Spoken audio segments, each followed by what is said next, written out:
ಇನ್ನು ಮುಂದೆ ನಿಮ್ಮ ನೆಚ್ಚಿನ ಧಾರಾವಾಹಿಗಳ ಫುಲ್ ಎಪಿಸೋಡ್ಗಳು ಸನ್ ನೆಕ್ಸ್ಟ್ ಆಪ್ನಲ್ಲಿ ಮಾತ್ರ. ನಾನ್ ನಿನ್ಗೆ 108 ಲಡ್ಡು ಸಮರ್ಪಿಸ್ತೀನಿ. ನನ್ನ ಪತಿ ಜೊತೆ ಧೈರ್ಯವಾಗಿ ಮಾತಾಡೋಷ್ಟು ಶಕ್ತಿ ಕೊಡು.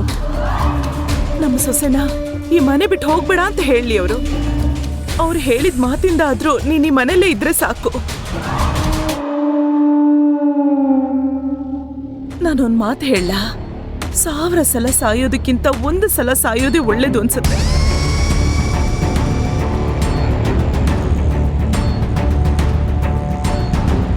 ನನ್ ಕೈಲಿ ಏನೂ ಇಲ್ಲಮ್ಮ.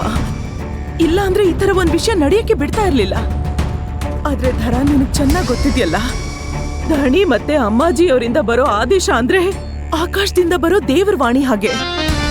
ಅವ್ರ ಮಾತನ್ನ ನಾವೆಲ್ಲರೂ ಕೇಳಲೇಬೇಕಾಗತ್ತೆ. ನೀವು ಹೋಗಿ, ನೀವು ಪತಿ ಪುತ್ರ ಪ್ರಾಪ್ತಿರಸ್ತು. ಪುತ್ರ ಪ್ರಾಪ್ತಿನೇ ಇಲ್ವಲ್ಲಮ್ಮ ನಿನಗೆ.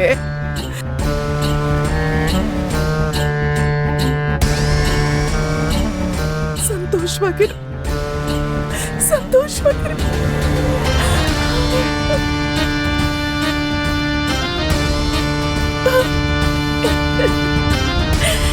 ಸಂತೋಷವಾಗಿರು.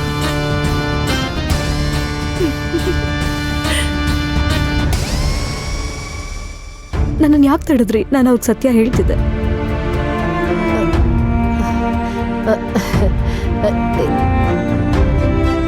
ಈಗ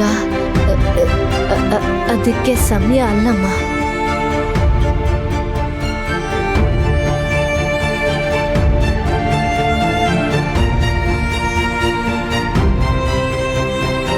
ಅಪ್ಪ ಗಣೇಶ, ನಿನ್ನ ಆಶೀರ್ವಾದ ಅಂತೂ ಬೇಕೇ ಬೇಕು. ಆದ್ರೆ ನೀನು ಕೃಷ್ಣನ್ನ ಭೇಟಿ ಮಾಡೇ ಮಾಡ್ತೀಯ ಅಲ್ವಾ? ಏನಿದ್ರು ನಾನೇ ಅವ್ರ ಹತ್ರ ಹೇಳ್ತೀನಿ.